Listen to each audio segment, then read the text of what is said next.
En el año 237, los senadores romanos utilizaban con frecuencia una frase muy simbólica y muy diciente. Con frecuencia decían en sus debates que debemos rogar a los dioses por buenos emperadores, pero servir a los que tenemos. Esta frase nos da una idea de cómo se gesta el poder en un momento histórico determinado y cómo se ejerce dentro de él. Esto para entender que cualquier aproximación teórica, académica, política, jurídica al Estado constitucional debe estar precedido por un análisis de los antecedentes que le dan forma. En este caso, podríamos citar con gran pertinencia los establecidos por Estanislao Zuleta en su obra Colombia, Violencia, Derechos Humanos y Democracia. Antecedentes que se refieren específicamente a 3 puntos. Primero, una crisis de valores profunda y una crisis identitaria de la misma magnitud. Segundo, una transformación cultural. Y tercero, una supravaloración de la economía. Igualmente hay conceptos que, si bien no se oponen entre sí, son altamente complejos, como la idea de poder. Por eso, para superar la idea clásica, debemos acudir a pensadores como Michel Foucault, que lo entiende como una posición estratégica dentro de una sociedad en un momento complejo, o Hannah Arendt, que lo ha entendido como un proceso comunicativo en el que el hablar está unido al hacer, o Max Weber, que entiende que es el producto de un contrato social, pero que se representa en la ley y en la posibilidad de mantener el orden. Y hoy cobra más importancia que nunca la paradoja kantiana, que indica que en situaciones de tensión y crisis puede haber progreso humano, pero esto no significa que exista un derecho a la revolución. O para concluir, que a través de estos momentos de tensión puede darse la regulación normal de la sociedad.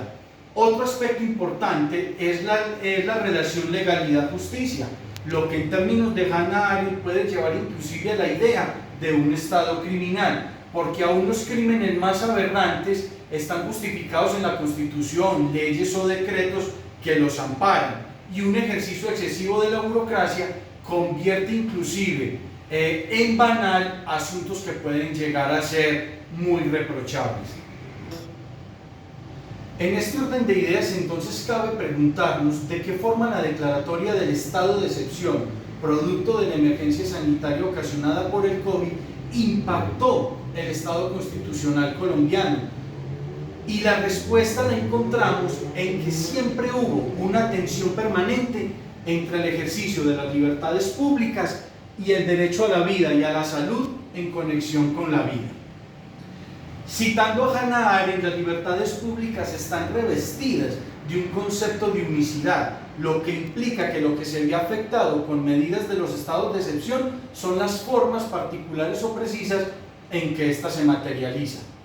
En Colombia, por ejemplo, aplicando la ponderación como fenómeno jurídico libertario y la construcción narrativa del derecho, encontramos que esta tensión se solucionó dándole prevalencia específica al derecho a la vida y a la salud pública en conexión a la vida sobre libertades públicas como la libertad de movilización, la libertad de asociarse o inclusive la libertad económica asociada a la estabilidad económica,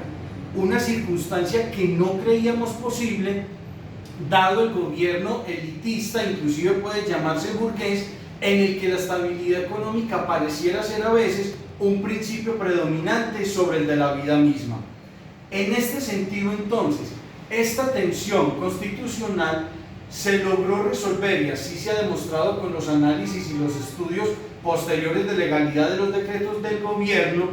en que en este punto específico y atendiendo a la aplicación de esta concepción filosófica del derecho, predominó la vida y la salud pública sobre el ejercicio de libertades, dentro de las que debemos considerar también, por ejemplo, el derecho a gozar del espacio público, entendiendo este no solo como edificios, que estos son los adornos, sino como los espacios para crear ciudadanía crítica y consciente. Otro asunto que se puso de manifiesto con el estado de excepción fue la poca definición y límites que se le han impuesto a ciertos principios que rigen la administración pública.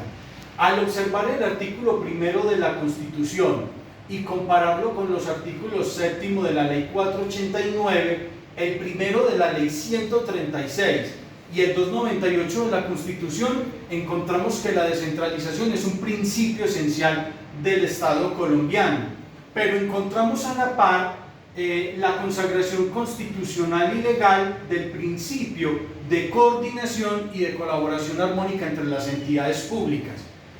Ambas disposiciones entraron frecuentemente en conflicto y esto se manifiesta en que el gobierno nacional impuso una suerte de jerarquía administrativa que no existe legal ni constitucionalmente. ¿En dónde se evidencia esto? En los decretos que se expidieron en el estado de excepción, porque la mayoría de ellos indicaban que las entidades territoriales solo podían implementar medidas asociadas a la emergencia con la revisión y el visto previo del Ministerio del Interior. También lo pudimos observar cuando, por ejemplo, en el caso de Antioquia, el gobernador, cuando quería imponer una medida en el departamento, tenía que reunirse con los alcaldes y acordar con ellos la procedencia de la misma. Y en consecuencia, cada alcalde llegaba a su respectivo territorio para expedir un acto administrativo y de esta manera adoptar las medidas del gobierno seccional. Otra prueba de ello es que aún los alcaldes, siendo primera autoridad administrativa de sus municipios, como lo establece el artículo 315,